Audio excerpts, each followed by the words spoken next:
Hello all, welcome to another class of Financial Markets and Services. So നമ്മളിപ്പോൾ discuss ചെയ്തുകൊണ്ടിരിക്കുന്നത് മണി മാർക്കറ്റ്സിനെ കുറിച്ചിട്ടാണ് അല്ലേ. അപ്പോൾ മണി മാർക്കറ്റിൻ്റെ സബ് മാർക്കറ്റ് ആണ് അല്ലെങ്കിൽ ഡിവിഷൻസ് ഓഫ് അല്ലെങ്കിൽ കോമ്പണൻസ് ഓഫ് മണി മാർക്കറ്റാണ് നമ്മൾ ഡിസ്കസ് ചെയ്തുകൊണ്ടിരിക്കുന്നത്. സോ അതിൽ ഒരു കോമ്പണൻ്റ് ആണ് അല്ലെങ്കിൽ അതിലൊരു സബ് ഡിവിഷനാണ് ട്രഷറി ബിൽസ് മാർക്കറ്റ് എന്ന് പറയുന്നത്. അപ്പോൾ നമുക്ക് നോക്കാം what is treasury bill market. അപ്പോൾ നമുക്ക് ആ ഒരു ടേമിൽ നിന്ന് മനസ്സിലാക്കാം it is A market four treasury bills അല്ലേ. അപ്പോൾ ട്രഷറി ബിൽസ് അല്ലെ ടി ബി നമുക്ക് ഷോർട്ടായി വിളിക്കാം അല്ലെങ്കിൽ ടി ബിൽസ് എന്ന് നമുക്ക് വിളിക്കാവുന്നതാണ്. അപ്പോൾ അത്തരത്തിലുള്ള ട്രഷറി ബിൽസിൻ്റെ ട്രാൻസാക്ഷൻസ് അല്ലെങ്കിൽ ട്രേഡിങ്ങിന് വേണ്ടിയിട്ട് അല്ലെങ്കിൽ ട്രേഡിങ് എൻഹാൻസ് ചെയ്യുന്ന ഒരു സെൻറ്ററാണ് ട്രഷറി ബിൽ മാർക്കറ്റ് എന്ന് പറയാവുന്നതാണ്. So it deals with treasury bills market deals with treasury bill. ഇനി നമുക്ക് നോക്കാം എന്താണ് ട്രഷറി ബിൽ എന്നുള്ളത്. ഓക്കെ, ടി ബി നമുക്ക് ഷോർട്ടായിട്ട് ടി ബി എന്ന് വിളിക്കാം അല്ലെങ്കിൽ ടി ബിൽസ് എന്ന് വിളിക്കാവുന്നതാണ് കേട്ടോ. So treasury bills is a short term borrowing of the central government and are issued by the Reserve Bank അല്ലേ. അപ്പോൾ സെൻട്രൽ ഗവൺമെൻറ്റിൻ്റെ ഷോർട്ട് ടേം ബോറോയിങ് ആണ് ടി ബി എന്ന് പറയുന്നത്. And it is a instrument അല്ലേ. നമുക്കറിയാം മണി മാർക്കറ്റിൽ ട്രേഡ് ചെയ്യുന്ന എല്ലാം ഇൻസ്ട്രുമെൻറ്റ്സ് ആയിരിക്കും അല്ലെ, ഫിനാൻഷ്യൽ ഇൻസ്ട്രുമെൻറ്റ്സ് ആയിരിക്കും. അപ്പോൾ സെൻട്രൽ ഗവൺമെൻറ്റിൻ്റെ ഒരു ഷോർട്ട് ടേം ഫിനാൻഷ്യൽ ഇൻസ്ട്രുമെൻ്റ് ആണ് ടി ബി എന്ന് പറയുന്നത്. സെൻട്രൽ ഗവൺമെൻറ്റിന് പകരമായിട്ട് that means on behalf of central government അത് ഇഷ്യൂ ചെയ്യുന്നത് റിസർവ് ബാങ്ക് ആയിരിക്കും. ഓക്കെ, ആൻഡ് ഇത് ഇഷ്യൂ ചെയ്യുന്നത് സെൻട്രൽ ഗവൺമെൻറ്റിന് ഫണ്ട് റേസ് ചെയ്യാൻ വേണ്ടിയിട്ടായിരിക്കും. സപ്പോസ് ഗവൺമെൻറ്റിനും എന്തുണ്ടാവാനുള്ള സാധ്യത ഉണ്ട്, ഫണ്ട് ഡെഫിഷ്യൻസി ഉണ്ടാവാനുള്ള സാധ്യത ഉണ്ട്. അപ്പം നോർമലി ഗവൺമെൻറ്റിന് ഫണ്ട് റേസ് ചെയ്യേണ്ട സാഹചര്യം വരുവാണെന്നുണ്ടെങ്കിൽ രണ്ട് രീതിയിലാണ് ഫണ്ട് റേസ് ചെയ്യാറുള്ളത്. ഒന്നുകിൽ ട്രഷറി ബിൽ ഇഷ്യൂ ചെയ്യും, അല്ലെങ്കിൽ ഗവൺമെൻറ് ബോണ്ട് ഇഷ്യൂ ചെയ്യും. ഈ രണ്ട് രീതിയാണ് സാധാരണഗതിയിൽ യൂസ് ചെയ്യാറുള്ളത്, ബോണ്ടോ അല്ലെങ്കിൽ ട്രഷറി ബിൽസോ. ഇപ്പോൾ ഗവൺമെൻറ്റിന് ഷോർട്ട് ടേം റിക്വയർമെൻറ്റ്സ് ആണ് അല്ലെങ്കിൽ ഫോർ ഷോർട്ട് പീരീഡ് ആണ് ഫണ്ട് റേസ് ചെയ്യണമെന്നുണ്ടെങ്കിൽ ഗവൺമെൻറ് ചൂസ് ചെയ്യുന്നത് ടി ബി ഇഷ്യൂ ചെയ്യാനായിരിക്കും അല്ലെങ്കിൽ ട്രഷറി ബില്ല് ഇഷ്യൂ ചെയ്യുന്നതായിരിക്കും. ഫോർ ഷോർട്ട് ടേം എന്ന് പറഞ്ഞാൽ നമുക്ക് എല്ലാവർക്കും അറിയുന്ന കാര്യമാണ്, ലെസ് ദാൻ 1 ഇയർ പീരീഡിലേക്കുള്ളതാണ്. മണി മാർക്കറ്റിലുള്ള എല്ലാ ഇൻസ്ട്രുമെൻറ്റ്സും ഈ മെച്യൂരിറ്റി എന്ന് പറയുന്നത് 1 ഇയർ ബിലോ ആയിരിക്കും എന്നുള്ളത് അറിയാം. അപ്പോൾ അത്തരത്തിൽ ഒരു 1 ഇയർ ബിലോ മെച്യൂരിറ്റി അല്ലെങ്കിൽ ഒരു ഷോർട്ട് പീരീഡിലേക്കുള്ള സെൻട്രൽ ഗവൺമെൻറ് റിക്വയർമെൻറ്റ്സിന് വേണ്ടിയിട്ടായിരിക്കും എന്ത് ഇഷ്യൂ ചെയ്യുന്നത്, ട്രഷറി ബില്ല് ഇഷ്യൂ ചെയ്യുന്നത്. അപ്പോൾ നമുക്കറിയാം നമ്മൾ ഇന്ത്യയിൽ ട്രഷറി ബില്ല് ഇപ്പോൾ ഇന്ത്യൻ സെൻട്രൽ ഗവൺമെൻറ്റിന് ഇപ്പോൾ ഫണ്ട് റിക്വയർമെൻറ്റ്സ് ഉണ്ടെങ്കിൽ റിസർവ് ബാങ്ക് ഓഫ് ഇന്ത്യ ആയിരിക്കും എന്ത് ചെയ്യുക, ടി ബി ഇഷ്യൂ ചെയ്യാം. ഇന്ത്യയിൽ ഫസ്റ്റ് ട്രഷറി ബില്ല് ഇൻട്രൊഡ്യൂസ് ചെയ്തത് 1917 okay. So India's first treasury bill was issued in 1970s at regular interval basis, അതായത് റെഗുലർ ഇൻ്റർവെൽ ബേസിസിലായിരുന്നു നടന്നുകൊണ്ടിരുന്നത്. ആൻഡ് പിന്നീട് ആദ്യമായിട്ട് ഇഷ്യൂ ചെയ്ത ട്രഷറി ബിൽ എന്ന് പറയുന്നത് 91 days ട്രഷറി ബില്ലായിരുന്നു. പിന്നീട് പല type treasury bills RBI issue ചെയ്യാൻ തുടങ്ങി. At present 4 types of treasury bills ആണ് ഇഷ്യൂ ചെയ്യുന്നത് on the basis of its മെച്യൂരിറ്റീൻ്റെ അല്ലെങ്കിൽ അതിൻ്റെ ഒരു ടൈം പീരീഡിനെ ബേസ് ചെയ്തിട്ട് 4 ടൈപ്പ് ട്രഷറി ബിൽസ് ഉള്ളത്. അതായത് 14 days treasury bill, 91 days treasury bill, 182 days treasury bill and 364 days treasury bill. അപ്പോൾ ഇന്ത്യയിൽ ഇഷ്യൂ ചെയ്യുന്ന ടി ബിയിൽ ഏറ്റവും മാക്സിമം മെച്യൂരിറ്റി എന്ന് പറയുന്നത് 364 days, മിനിമം മെച്യൂരിറ്റി എന്ന് പറയുന്നത് 14 days ആണ്. So 4 categories of treasury bill on the basis of maturity. And ഇപ്പോൾ ട്രഷറി ബില്ലിൽ ഇൻവെസ്റ്റ് ചെയ്യേണ്ട ഏറ്റവും മിനിമം എമൗണ്ട് എന്ന് പറയുന്നത് 25,000 ആണ്. അപ്പോൾ എന്താ വെച്ചിട്ടുണ്ടെങ്കിൽ RBI ഇഷ്യൂ ചെയ്യുന്ന ട്രഷറി ബില്ലിന് ഏറ്റവും ചുരുങ്ങിയ പ്രൈസ് 25,000 rupees. ഇപ്പം ആർക്കും ഇൻവെസ്റ്റ് ചെയ്യാം. അപ്പം ഞാൻ ഒരു പബ്ലിക്കാണ് അല്ലെങ്കിൽ എൻ്റെ കയ്യിൽ എമൗണ്ട് 25,000 ഉണ്ടെങ്കിൽ I can invest in the treasury bill അല്ലെങ്കിൽ ഗവൺമെൻറ് ഇഷ്യൂ ചെയ്യുന്ന ട്രഷറി ബില്ലിൽ എനിക്ക് ഇൻവെസ്റ്റ് ചെയ്യാവുന്നതാണ്. അപ്പോൾ മിനിമം എമൗണ്ട് 25,000, 25,000ൻ്റെ മൾട്ടിപ്പിൾസ് ആയിട്ടാണ് മറ്റ് എമൗണ്ട്സ് ഉണ്ടാവുക. അതായത് ഇപ്പോൾ 14 days ട്രഷറി ബിൽസ് ആണ് ഒന്നെങ്കിൽ 25,000 അല്ലെങ്കിൽ 50,000 അല്ലെങ്കിൽ 75,000 അല്ലെങ്കിൽ 1 lakh. ആ ഒരു രീതിയിലായിരിക്കും ആ ഒരു ഇൻസ്ട്രുമെൻറ്റിൻ്റെ എമൗണ്ട് എന്ന് പറയുന്നത്, ഫേസ് വാല്യൂ എന്ന് പറയുന്നത്. ഓക്കെ, അല്ലെങ്കിൽ അതിൻ്റെ ആക്ച്വൽ എമൗണ്ട് അല്ലെങ്കിൽ പ്രിൻസിപ്പൽ എമൗണ്ട് എന്നൊക്കെ പറയുന്നത്. ഓക്കെ, ആൻഡ് ഇതിൻ്റെ പ്രത്യേകത, ട്രഷറി ബില്ലിൻ്റെ പ്രത്യേകത നമുക്ക് എല്ലാവർക്കും അറിയാം. നമ്മളിപ്പോൾ ഇൻവെസ്റ്റ്മെൻറ്റ് നടത്തുന്നത് എന്തെങ്കിലും ഒരു റിട്ടേണിന് വേണ്ടിയിട്ടായിരിക്കും, അല്ലെങ്കിൽ ഇൻവെസ്റ്റ് ചെയ്യുന്നത് എന്തെങ്കിലും റിട്ടേണിന് വേണ്ടിയിട്ടായിരിക്കും. ഇപ്പോൾ ഗവൺമെൻറ് ഇഷ്യൂ ചെയ്യുന്ന ഈ ഒരു സെക്യൂരിറ്റിയുടെ അല്ലെങ്കിൽ ഈ ഒരു ഇൻസ്ട്രുമെൻറ്റിൻ്റെ റിട്ടേൺ എന്ന് പറയുന്നത് പബ്ലിക്കിനോ അല്ലെങ്കിൽ അതിൽ ഇൻവെസ്റ്റ് ചെയ്യുന്ന വ്യക്തികൾക്ക് കിട്ടുന്നത് ഒരു ഇൻട്രസ്റ്റ് എന്ന രൂപേണ ആയിരിക്കത്തില്ല. ഈ ഒരു ട്രഷറി ബില്ലിന് പ്രത്യേകത എന്ന് പറയുന്നത് ഇൻട്രസ്റ്റ് ഉണ്ടാകുന്നത് ഡിസ്കൗണ്ടിൽ ഇഷ്യൂ ചെയ്യുന്ന അല്ലെങ്കിൽ റിട്ടേൺ ഉണ്ടാകുന്ന ഡിസ്കൗണ്ടിൽ ഇഷ്യൂ ചെയ്യുന്നത് വഴിയാണ്. Normally treasury bills are issued at ഡിസ്കൗണ്ടിൽ ഇഷ്യൂ ചെയ്യുന്ന കാര്യം നമ്മൾ നേരത്തെ ഡിസ്കസ് ചെയ്ത് കഴിഞ്ഞതാണ്. അതായത് ഇപ്പം 100 രൂപീ ഫേസ് വാല്യൂ ഉള്ള ഒരു ഇൻസ്ട്രുമെൻറ്റ് ഇഷ്യൂ ചെയ്യുന്ന സമയത്ത് 95നോ അല്ലെങ്കിൽ 92നോ ഇഷ്യൂ ചെയ്തിട്ട് റെഡീം ചെയ്യുന്ന, അതായത് ആ ഒരു പേയ്മെൻറ്റ് തിരിച്ചടയ്ക്കണം, റീപേ ചെയ്യുന്ന ടൈമിൽ ഫുൾ എമൗണ്ട് റീപേ ചെയ്യുന്ന രീതി, അതിനെയാണ് നമ്മൾ ഡിസ്കൗണ്ട് ചെയ്യാന്ന് പറയുന്നത്. അപ്പോൾ ഇവിടെ ട്രഷറി ബിൽസ് സാധാരണഗതിയിൽ ഗവൺമെൻറ് ഇഷ്യൂ ചെയ്യുന്ന സമയത്ത് ഇപ്പോൾ 25,000 മിനിമം എമൗണ്ട് എന്ന് പറഞ്ഞല്ലോ. അപ്പോൾ ഈ 25,000 ഒരു treasury bill 14 days treasury bill 25,000 ആണെങ്കിൽ അത് ഇഷ്യൂ ചെയ്യുന്ന സമയത്ത് 25,000 ആയിരിക്കത്തില്ല ഇഷ്യൂ ചെയ്യുന്നത്. അതിപ്പോൾ ഒരു 10% അല്ലെങ്കിൽ ഒരു 5% അല്ലെങ്കിൽ ഒരു 2% ഡിസ്കൗണ്ടിൽ എന്ത് ചെയ്യുന്നു, ഇഷ്യൂ ചെയ്യുന്നു.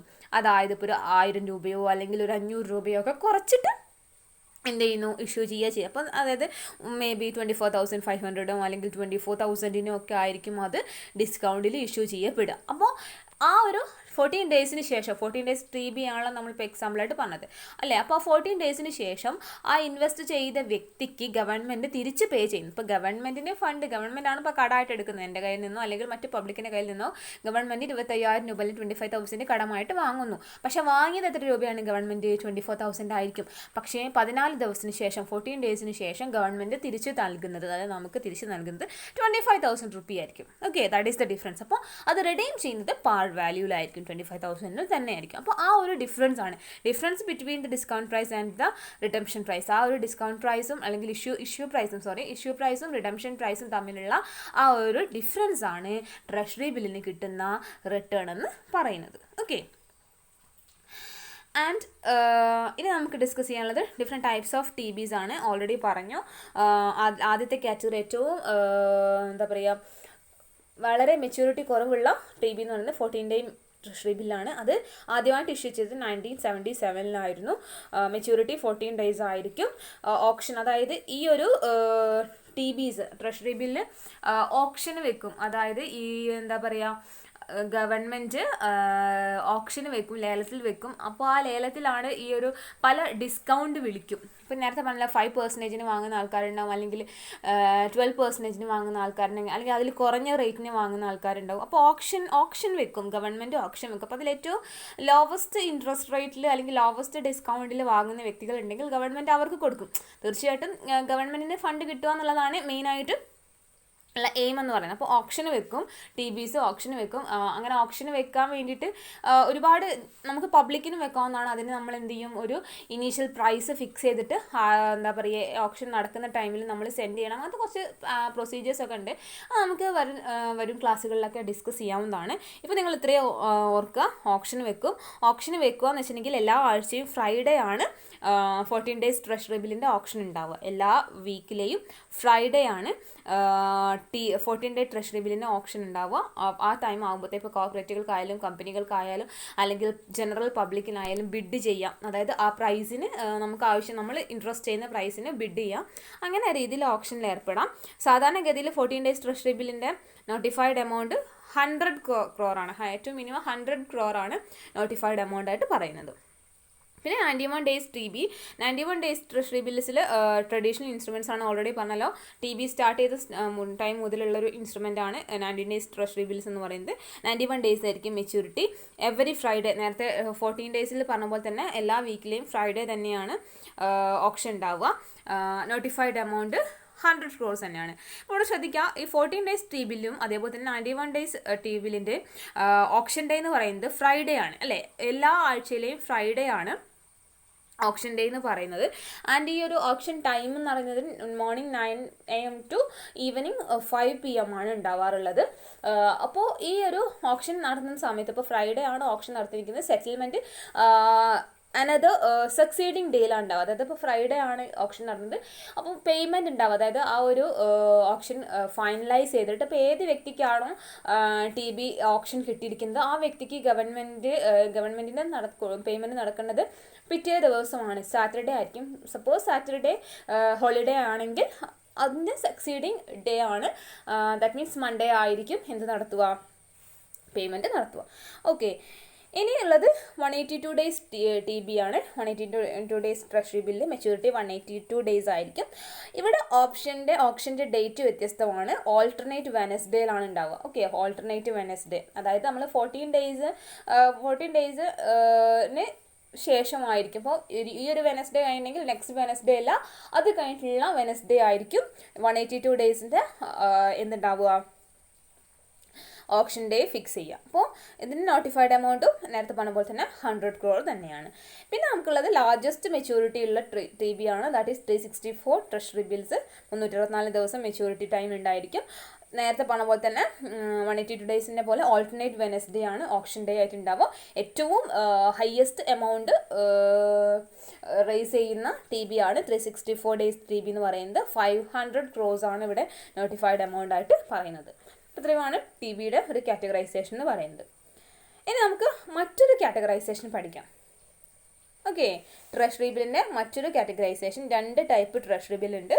അഡോക് ട്രഷറി ബിൽസും റെഗുലർ ട്രഷറി ബിൽസും. Okay, 2 types of treasury bills. Ad hoc treasury bills എന്ന് വെച്ചിട്ടുണ്ടെങ്കിൽ ഇപ്പോൾ സപ്പോസ് സെൻട്രൽ ഗവൺമെൻറ്റിനല്ലാതെ സ്റ്റേറ്റ് ഗവൺമെൻറ്റിനോ അതേപോലെ തന്നെ സെമി ഗവൺമെൻറ് ഡിപ്പാർട്ട്മെൻറ്റ്സിനോ അല്ലെങ്കിൽ ഫോറിൻ ബാങ്ക്സിനോ ഒക്കെ ഫണ്ട് റേസ് ചെയ്യുന്നുണ്ടെങ്കിൽ അവർ ഇഷ്യൂ ചെയ്യുന്ന ബില്ലാണ് അഡോക് ട്രഷറി ബിൽസ് എന്ന് പറയുന്നത്. ഇത് സാധാരണഗതിയിൽ മാർക്കറ്റബിൾ അല്ല.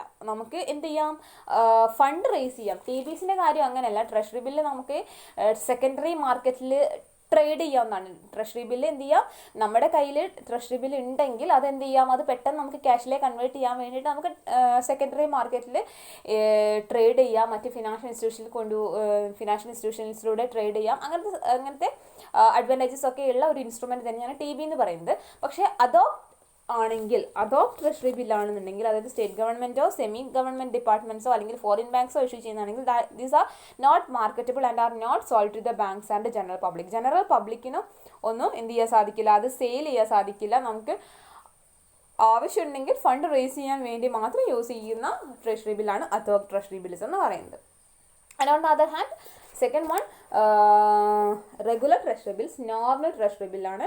അത് നമുക്ക് ട്രേഡ് ചെയ്യാം, ബാങ്കിനോ പബ്ലിക്കിനോ ഒക്കെ സെയിൽ ചെയ്യാം. റിസർവ് ബാങ്കിന് സെൻട്രൽ ഗവൺമെൻറ്റിൻ്റെ ഓൺ ബിഹാഫ് ഓഫ് ആയിട്ട് സെയിൽ ചെയ്യുന്ന ടി ബിൽ നമ്മൾ നോർമൽ ടി ബി ആണ് റെഗുലർ ടി ബി അല്ലെങ്കിൽ ട്രഷറി ബിൽസ് എന്ന് പറയുന്നത്. ഓക്കെ, ഇനി നമുക്ക് നോക്കാം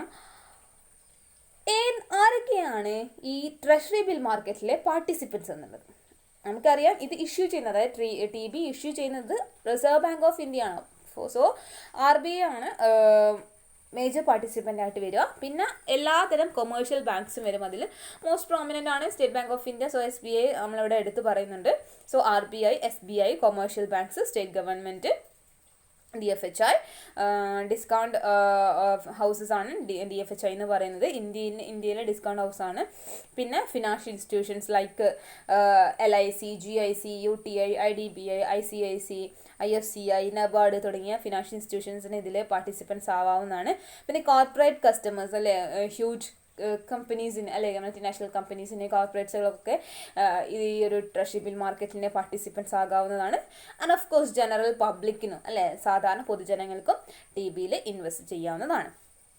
so these all are the participants in the treasury bill market. So last area, advantages of treasury bill or treasury bill market. Treasury ബില്ലിൻ്റെ ഏറ്റവും പ്രധാനപ്പെട്ടൊരു അഡ്വാൻറ്റേജ് എന്ന് പറയുന്നത് ഇറ്റ് ഈസ് വെരി സേഫ്. കാരണം ട്രഷറി ബില്ല് ഇഷ്യൂ ചെയ്യുന്നത് RBI ആണ്, അല്ലെങ്കിൽ central ഗവൺമെൻറ്റിൻ്റെ പകരമായിട്ടാണ് RBI അത് ഇഷ്യൂ ചെയ്യുന്നത്.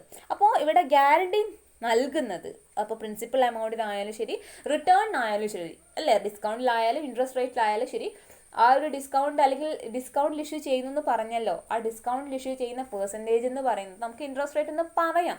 ആ ഇൻട്രസ്റ്റ് റേറ്റ് ഫിക്സ് ചെയ്യുന്നത് മാർക്കറ്റിൽ ഉണ്ടാകുന്ന കണ്ടീഷൻസിനനുസരിച്ച് തന്നെ കേട്ടോ, അത് പറയാൻ വിട്ടുപോയി. മാർക്കറ്റിൽ ഉണ്ടാകുന്ന കണ്ടീഷൻസിനനുസരിച്ച് തന്നെയാണ് ഫിക്സ് ചെയ്യുന്നത്. ഇപ്പോൾ 5% ഡിസ്കൗണ്ട്, 2% ഡിസ്കൗണ്ട് എന്നൊക്കെ ഗവൺമെൻറ് ഫിക്സ് ചെയ്യുന്നത്. മാർക്കറ്റിൽ ഇപ്പോൾ ഫണ്ട് കൂടുതലാണോ അല്ലെങ്കിൽ കുറവാണോ, ഇപ്പോൾ എന്താണ് കണ്ടീഷൻ, ഇൻഫ്ലേഷൻ ആണോ, അങ്ങനത്തെ കാര്യങ്ങളൊക്കെ എക്കണോമിക് കണ്ടീഷൻസ് ഒക്കെ നോക്കിയിട്ട് തന്നെയാണ് ആ ഒരു ഡിസ്കൗണ്ട് റേറ്റ് എന്ത് ചെയ്യുന്നത് ഫിക്സ് ചെയ്യുന്നത്. Okay, so here we are discussing about advantages. First one, safe അല്ലേ. ഈ ട്രഷറി ബില്ല് വളരെ സേഫാണ്, കാരണം അത് ഇഷ്യൂ ചെയ്യുന്നത് സ്റ്റേറ്റ് ഗവൺമെൻറ് ആണ്, അല്ലെങ്കിൽ ഗവൺമെൻറ് ആണ് ഇവിടെ ഗ്യാരണ്ടിയായി നിൽക്കുന്നത്, അല്ലേ. ഇപ്പോൾ ഗവൺമെൻറ്റിന് ക്യാഷ് കൊടുത്താൽ നമുക്ക് തിരിച്ച് അത് കിട്ടും എന്നുള്ള 100% ഉറപ്പുണ്ട്. അപ്പോൾ അത് വളരെ സേഫാണ്. രണ്ടാമത്തത് ലിക്വിഡിറ്റി. ഞാൻ നേരത്തെ പറഞ്ഞിട്ടുണ്ട്, ഏറ്റവും ലിക്വിഡ് ആയിട്ടുള്ള ഒരു ഇൻസ്ട്രുമെൻറ്റ്, മണി മാർക്കറ്റ് ഇൻസ്ട്രുമെൻറ്റിൽ ഏറ്റവും ലിക്വിഡ് ആയിട്ടുള്ള ഒരു ഇൻസ്ട്രുമെൻറ്റ് എന്ന് പറയുന്നത് ട്രഷറി ബില്ലാണ്. കാരണം ഏത് ടൈമിൽ വേണമെങ്കിലും നമുക്കിത് എന്തിലേക്ക് കൺവേർട്ട് ചെയ്യാം, ക്യാഷിലേക്ക് കൺവേർട്ട് ചെയ്യാം. ഇപ്പം എൻ്റെ കയ്യിലൊരു ട്രഷറി ബില്ലുണ്ട്, അതായത് ഗവൺമെൻറ്റിൽ ഞാൻ ഇൻവെസ്റ്റ് ചെയ്തിരിക്കുന്ന ഒരു ഇൻവെസ്റ്റ്മെൻറ്റിനെ കുറിച്ചിട്ടൊരു ഇൻസ്ട്രുമെൻറ്റ് എൻ്റെ കയ്യിലുണ്ട്. TB ഉണ്ട് എന്നുണ്ടെങ്കിൽ ആ ട്രഷറി ബിൽ എനിക്ക് എവിടെ വേണമെങ്കിലും കൊണ്ടുപോയിട്ട് സെയിൽ ചെയ്യാം, എനിക്ക് എവിടെ വേണമെങ്കിലും കൊണ്ടുപോയിട്ട് കൺവേർട്ട് ചെയ്യും. കാരണം അത് ആരും വാങ്ങും, കാരണം അത് ഗവൺമെൻറ് ഗ്യാരണ്ടിയാണ്, തീർച്ചയായിട്ടും എമൗണ്ട് കിട്ടും എന്നുള്ളത് എനിക്കറിയാം. So it is highly liquid. Treasury bills can be converted in to cash at any time. It can be done as per the option of investor. അതായത് ഞാൻ ഇൻവെസ്റ്റ് ചെയ്യുന്ന എനിക്കനുസരിച്ചിട്ട്, എൻ്റെ ഓഫറിനനുസരിച്ചിട്ട് എനിക്കത് എന്ത് ചെയ്യാവുന്നതാണ്, അത് കൺവേർട്ട് ചെയ്യാവുന്നതാണ്. Okay, so it is highly liquid asset. The next one, it is A very good short term investment. നമുക്ക് ഷോർട്ട് ടേം ഇൻവെസ്റ്റ്മെൻറ്റ് വളരെ സ്യൂട്ടബിൾ ആയിട്ടുള്ള ഒരു ഇൻസ്ട്രുമെൻറ്റ് തന്നെയാണ് ഏത് ട്രഷറി ബില്ല് എന്ന് പറയുന്നത്. കാരണം ട്രഷറി ബില്ല് നമുക്ക് എപ്പോൾ വേണമെങ്കിലും ഇൻവെസ്റ്റ് ചെയ്യാം, അല്ലെ 14 ഡേയ്സ് ഗ്യാപ്പിൽ എന്തുണ്ട്, അവിടെ ഓരോ റെഗുലർ ഇൻ്റർവെൽസിലും എന്ത് ചെയ്യാം, ഇൻവെസ്റ്റ് ചെയ്യാമെന്നാണ്. അതിൻ്റെ returns are assured for treasury bills. മാർക്കറ്റിൽ എന്ത് കണ്ടീഷൻസ് ഉണ്ടെങ്കിലും റിട്ടേൺസ് അവിടെ അഷ്വേർഡ്. ഗവൺമെൻറ് ഫിക്സ് ചെയ്യുന്ന ആ ഒരു, നമ്മൾ ഇഷ്യൂ ചെയ്യുമ്പോൾ തന്നെ നമ്മൾ കൊടുക്കുന്ന പ്രൈസ് തന്നെയാണ് നമ്മൾ റിട്ടേൺ എന്ന് പറയുന്നത്, അല്ല. അപ്പോൾ അതൊരു റിട്ടേൺ അവിടെ അഷ്വേർഡ് ആണ് ട്രഷറി ബില്ലിന്. അതുകൊണ്ട് തന്നെ നമുക്ക് ട്രഷറി ബില്ല് ഷോർട്ട് ടേം ഇൻവെസ്റ്റ്മെൻറ്റിന് ഷോർട്ട് ടേമിൽ നമുക്ക് ഇൻവെസ്റ്റ് ചെയ്യാൻ വളരെ ഹെൽപ്ഫുൾ ആണ്. Then next one, helpful to effective fund management. നേരത്തെ പറഞ്ഞല്ലോ, അതോ ആയിട്ട് ട്രഷറി ബില്ല് അവൈലബിൾ ആണ്. അതേപോലെ പീരിയോഡിക്കൽ ഓപ്ഷൻ ബേസിസിൽ ട്രഷറി ബില്ല് അവൈലബിൾ ആണ്. ആൻഡ് ഈ ട്രഷറി ബിൽസ് നമുക്ക് സെക്കൻഡറി മാർക്കറ്റിലും അവൈലബിൾ ആണ്. അതായത് ഇൻവെസ്റ്റേഴ്സ് ഇൻവെസ്റ്റ് ചെയ്തിരിക്കുന്ന ട്രഷറി ബില്ല് ഇൻവെസ്റ്റേഴ്സ് എന്ത് ചെയ്യും, സെക്കൻഡറി മാർക്കറ്റിൽ ട്രേഡ് ചെയ്യും, അല്ലേ. സെക്കൻഡറി മാർക്കറ്റിൽ ട്രേഡ് ചെയ്യുന്നതിനാൽ ട്രഷറി ബിൽസ് അങ്ങോട്ടും ഇങ്ങോട്ടും വാങ്ങുക വിൽക്കുകയൊക്കെ ചെയ്യും. അങ്ങനെ സെക്കൻഡറി മാർക്കറ്റിലും അവൈലബിൾ ആണ്. അങ്ങനെ ഉണ്ടാകുന്ന സമയത്ത് ഫിനാൻഷ്യൽ മാനേജേഴ്സിന് വളരെ ഹെൽപ്ഫുള്ളാണ് TB ഉണ്ടാകുകയെന്നുണ്ടെങ്കിൽ അവരുടെ ഫണ്ട് മാനേജ് ചെയ്യാൻ വേണ്ടിയിട്ട്. ഇപ്പോൾ സപ്പോസ് ഞാനൊരു ഓർഗനൈസേഷനിലെ മാനേജറാണ്, എനിക്ക് പെട്ടെന്ന് ഫണ്ട് ആവശ്യമാണെന്നുണ്ടെങ്കിൽ എനിക്ക് എന്ത് ചെയ്യാം, ട്രഷറി ബില്ലിൽ ഇൻവെസ്റ്റ് ചെയ്യാവുന്നതാണ്.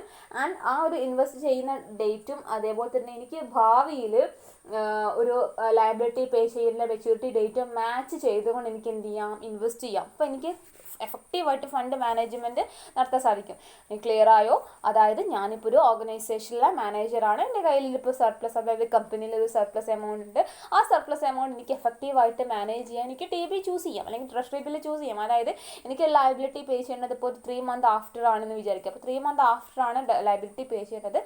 ഇപ്പോൾ എൻ്റെ കയ്യിൽ ഒരു സർപ്ലസ് എമൗണ്ട് ഉണ്ട്. ആ സർപ്ലസ് എമൗണ്ട് എനിക്ക് എഫക്റ്റീവായിട്ട് ഫണ്ട് മാനേജ് ചെയ്യാം. ഇപ്പോൾ സപ്പോസ് ഒരു 91 days ട്രഷറി ബിൽസിൽ എനിക്ക് ഞാൻ ഇൻവെസ്റ്റ് ചെയ്തിട്ടുണ്ടെങ്കിൽ എനിക്ക് റിട്ടേൺ കിട്ടും, അല്ലേ. ഇപ്പോൾ 25 lakh ഉണ്ട്, പക്ഷേ 25 lakhൻ്റെ ഒരു നോട്ടിഫിക്കേഷൻ, ഗവൺമെൻറ് നോട്ടിഫിക്കേഷൻ വന്നിട്ടുണ്ട് TBയുടെ 25 lakhൻ്റെ. പക്ഷേ അത് ഇഷ്യൂ ചെയ്യുന്ന സമയത്ത് 24 lakh പേയ്മെൻറ്റ് മതിയെങ്കിൽ ഞാൻ അത് ഇഷ്യൂ ചെയ്തിട്ട് 91 daysന് എനിക്ക് തിരിച്ചിങ്ങോട്ട് എന്ത് കിട്ടും, 25 lakh കിട്ടുമല്ലോ. അപ്പോൾ 25 lakh കിട്ടുമ്പോൾ ഞാൻ ഇൻവെസ്റ്റ് ചെയ്തത് 24 lakh ഉള്ളൂ, പക്ഷേ എനിക്ക് കിട്ടിയത് 91 days കഴിയുമ്പോഴത്തേക്ക് എനിക്ക് എന്ത് കിട്ടി, 25 lakh കിട്ടി. എനിക്ക് ആ 25 lakh എനിക്ക് ആ ലയബിലിറ്റി സെറ്റിൽ ചെയ്യാം. ഞാൻ 3 months കഴിഞ്ഞിട്ടുള്ള ലയബിലിറ്റി എനിക്ക് സെറ്റിൽ ചെയ്യാം. ബട്ട് സ്റ്റിൽ അവിടെ എനിക്ക് എന്ത് കിട്ടി, ആ TBയിൽ ഇൻവെസ്റ്റ് ചെയ്തപ്പോൾ എഫക്റ്റീവായിട്ട് എൻ്റെ ഫണ്ട് മാനേജ് ചെയ്തപ്പോൾ എനിക്ക് എന്ത് കിട്ടി, 1 lakh rupee പ്രോഫിറ്റ് കിട്ടി. ആ രീതിയിൽ മാനേജേഴ്സിനെ ഫണ്ട് മാനേജ്മെൻറ്റ് എഫക്റ്റീവായിട്ട് ചെയ്യാൻ വേണ്ടി സാധിക്കും TBയിലൂടെ. മറ്റൊരു കാര്യം എന്ന് പറയുന്നത് helpful to meet statutory requirements. Treasury bills statutory റിക്വയർമെൻറ്റ്സിന് എലിജിബിൾ ആയിട്ടുള്ളൊരു സെക്യൂരിറ്റിയാണ്. അതായത് നമുക്കറിയാം ഏതൊരു കൊമേഴ്ഷ്യൽ ബാങ്കിലും CRR മെയിൻറ്റെയിൻ ചെയ്യണമെന്നുള്ളത്, അല്ലെങ്കിൽ ക്യാഷ് റിസർവ് റേഷ്യോ മെയിൻറ്റെയിൻ ചെയ്യണമെന്നുള്ളത്. ട്രഷറി ബിൽസ് എന്ന് പറയുന്നത് വളരെ ലിക്വിഡാണെന്ന് പറഞ്ഞു, വളരെ ഈസി ആയിട്ട് ക്യാഷിലേക്ക് കൺവേർട്ട് ചെയ്യാം. അതുകൊണ്ട് തന്നെ CRR മെയിൻറ്റെയിൻ ചെയ്യുന്ന രീതിയിൽ നമുക്ക് ട്രഷറി ബില്ല് മെയിൻറ്റെയിൻ ചെയ്യാനാണ്. അപ്പോൾ അതായത് ക്യാഷ് ആയിട്ട് റിസർവ് ചെയ്യുക എന്നുള്ളതാണ് CRRനെ കൊണ്ട് ഉദ്ദേശിക്കുന്നത്, അല്ലേ. ബാങ്കുകളിൽ CRR മെയിൻറ്റെയിൻ ചെയ്യാന്ന് വെച്ചാൽ ലിക്വിഡ് ഫോമിൽ മെയിൻറ്റെയിൻ ചെയ്യുക എന്നുള്ളത്. അപ്പോൾ നമുക്ക് ആ ക്യാഷ്, ഒറിജിനൽ ക്യാഷ് അല്ലെങ്കിൽ കറൻസി മെയിൻറ്റെയിൻ ചെയ്യുന്നതിന് പകരം the commercial banks can maintain treasury bills ആ CRR മെയിൻറ്റെയിൻ ചെയ്യുന്നതിന് പകരമായിട്ട് മെയിൻറ്റെയിൻ ചെയ്യാവുന്നതാണ് കേട്ടോ. പിന്നെ പറയുന്നത് source for short term funds to ഗവൺമെൻറ്റിന് ഉള്ള ഒരു സോഴ്സ് തന്നെയാണ് ട്രഷറി ബിൽ എന്ന് പറയുന്നത്. അതിന് എക്സ്പ്ലെയിൻ ചെയ്യുന്ന ആവശ്യമില്ല. പിന്നെ ഒരു പോയിന്റ് എന്ന് പറയുന്നത് പ്രീവാരിക്കേറ്റ് ഫെസിലിറ്റി. പ്രീവാരിക്കേറ്റ് ഫെസിലിറ്റി എന്ന് പറയുന്നത് ഡീവിയേഷൻ ഫെസിലിറ്റി, അതായത് ഡീവിയേറ്റ് ചെയ്യുക എന്നുള്ളതാണ് പ്രീവാരിക്കേറ്റിന് ഉദ്ദേശിക്കുന്നത്. അപ്പോൾ ഒരുപാട് ഇൻട്രസ്റ്റ് റേറ്റ് ഫ്ലക്ച്വേഷൻസ് ഉണ്ടാകും. എക്കണോമിക് കണ്ടീഷൻസ് മാറുന്നതിനനുസരിച്ചിട്ട് തീർച്ചയായിട്ടും ഇൻട്രസ്റ്റ് റേറ്റ് അല്ലെങ്കിൽ എന്താ പറയുക റിട്ടേൺ റേറ്റിൽ വ്യത്യാസങ്ങളുണ്ടാവും. ഇപ്പോൾ മണി മാർക്കറ്റിലാണെങ്കിലും ശരി, മണി മാർക്കറ്റ് ഇൻസ്ട്രുമെൻറ്റ്സിൽ കൊടുക്കുന്ന ഇൻട്രസ്റ്റ് റേറ്റിന് അല്ലെങ്കിൽ റിട്ടേണിന് ഡീവിയേഷൻസ് ഉണ്ടാവും, ഡിഫറൻസസ് ഉണ്ടാവും. അപ്പോൾ ട്രഷറി ബിൽ ഉപയോഗിച്ചുകൊണ്ട് നമുക്ക് പ്രോഫിറ്റബിൾ ആയിട്ട് കാര്യങ്ങൾ ചെയ്യാൻ സാധിക്കും, അല്ലെങ്കിൽ റിസ്ക് ഉണ്ടാകുന്ന സമയത്ത് അത് ഹെഡ്ജ് ചെയ്യാൻ സാധിക്കും. ഹെഡ്ജ് ചെയ്യാന്ന് വെച്ചാൽ റിസ്ക് റെഡ്യൂസ് ചെയ്യുന്നതിനെയാണ് ഹെഡ്ജ് ചെയ്യുക എന്ന് പറയുന്നത്. അപ്പോൾ ഹെഡ്ജ് ചെയ്യാൻ സാധിക്കും, അങ്ങനത്തെ കാര്യങ്ങളൊക്കെ ചെയ്യാൻ സാധിക്കും. അപ്പോൾ ഉദാഹരണത്തിന് കോൾ മണി മാർക്കറ്റിൽ കോൾ റേറ്റ് വളരെ ഹയർ ആണെന്ന് വിചാരിക്കുക. എന്താണ് കോൾ റേറ്റ് വളരെ ഹയർ ആണ്. അപ്പോൾ അങ്ങനെ കോൾ റേറ്റ് ഹയർ ആണെന്ന് വെച്ചിട്ടുണ്ടെങ്കിൽ ആ ഒരു കോൾ മണി ഇൻസ്ട്രുമെൻസിലൂടെ നമുക്ക് കിട്ടുന്ന റിട്ടേൺ ഹയർ ആയിരിക്കുന്ന അർത്ഥം. അങ്ങനെ ആവുന്ന സമയത്ത് നമ്മുടെ കയ്യിൽ ഇപ്പോൾ ട്രഷറി ബിൽ ഉണ്ടെങ്കിൽ അത് വളരെ പെട്ടെന്ന് എന്ത് ചെയ്യാം, ക്യാഷിലേക്ക് കൺവേർട്ട് ചെയ്തിട്ട് അതെന്ത് ചെയ്യാം, നമുക്ക് കോൾ മാർക്കറ്റിൽ കൊണ്ടുപോയിട്ട് ഇൻവെസ്റ്റ് ചെയ്യാം. അപ്പോൾ നമ്മുടെ കയ്യിൽ ഉള്ള എമൗണ്ട് ലിക്വിഡായിട്ട് നമുക്ക് എവിടെ കീപ്പ് ചെയ്ത് വെക്കാം, ട്രഷറി ബില്ലിൽ നമുക്ക് കീപ്പ് ചെയ്ത് വെക്കാം. അപ്പോൾ നമുക്ക് ഈ ഒരു മാർക്കറ്റിൽ ഉണ്ടാകുന്ന ഫ്ലക്ച്വേഷൻസിനനുസരിച്ച് ഏത് ഇൻസ്ട്രുമെൻസിലാണോ നമുക്ക് ഹയർ ഈൽഡ് കിട്ടുന്നത് അല്ലെങ്കിൽ ഹയർ പ്രോഫിറ്റ് കിട്ടുന്നത് അതിലേക്ക് നമുക്ക് ഈസിലി എന്ത് ചെയ്യാം, ഡീവിയേറ്റ് ചെയ്യാവുന്നതാണ്. അപ്പോൾ അത്തരത്തിലുള്ളൊരു ഫെസിലിറ്റി എന്ത് നൽകുന്നുണ്ട്, ട്രഷറി ബിൽ നമുക്ക് നൽകുന്നുണ്ട്. So treasury bills can be converted in to cash and it can be invested in another market when another market rates are high. അല്ലെ മറ്റുള്ള മാർക്കറ്റിംഗ് റേറ്റ് ഹൈ ആവുന്ന സമയത്ത് നമുക്ക് അവിടേക്ക് ഇൻവെസ്റ്റ് ചെയ്യാൻ വളരെ ഈസി ആയിരിക്കും. And last point helps to control inflation.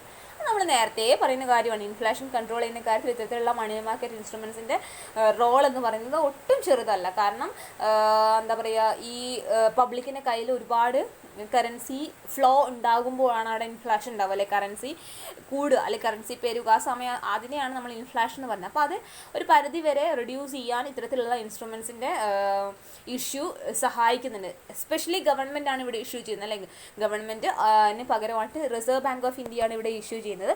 അതുകൊണ്ട് തന്നെ ആ ഒരു എക്സസ് ആയിരിക്കുന്ന ക്യാഷ് അല്ലെങ്കിൽ എക്സസ് ആയിരിക്കുന്ന കറൻസി ആരുടെ കയ്യിലേക്കാണ് എത്തുന്നത്, ഗവൺമെൻറ്റിൻ്റെ കയ്യിലേക്കാണ് എത്തുന്നത്. അപ്പോൾ വളരെ ഹെൽപ്ഫുള്ളാണ് treasury bill inflationary situation control ചെയ്യുന്ന കാര്യത്തിൽ. എക്സസ് ഫണ്ട്, എക്കണോമിയിലുള്ള എക്സസ് ഫണ്ട് ട്രഷറി ബിൽ ഇഷ്യൂവൻസിലൂടെ എന്ത് ചെയ്യുന്നു, എബ്സോർബ് ചെയ്യുന്നു അല്ലെങ്കിൽ കൺട്രോൾ ചെയ്യുന്നു. So these all are the advantages of treasury bill or treasury bill market. അപ്പോൾ ട്രഷറി ബില്ല് അതേപോലെ തന്നെ ട്രഷറി ബിൽ മാർക്കറ്റും ക്ലിയർ ആയെന്ന് വിശ്വസിക്കുന്നു. Thank U.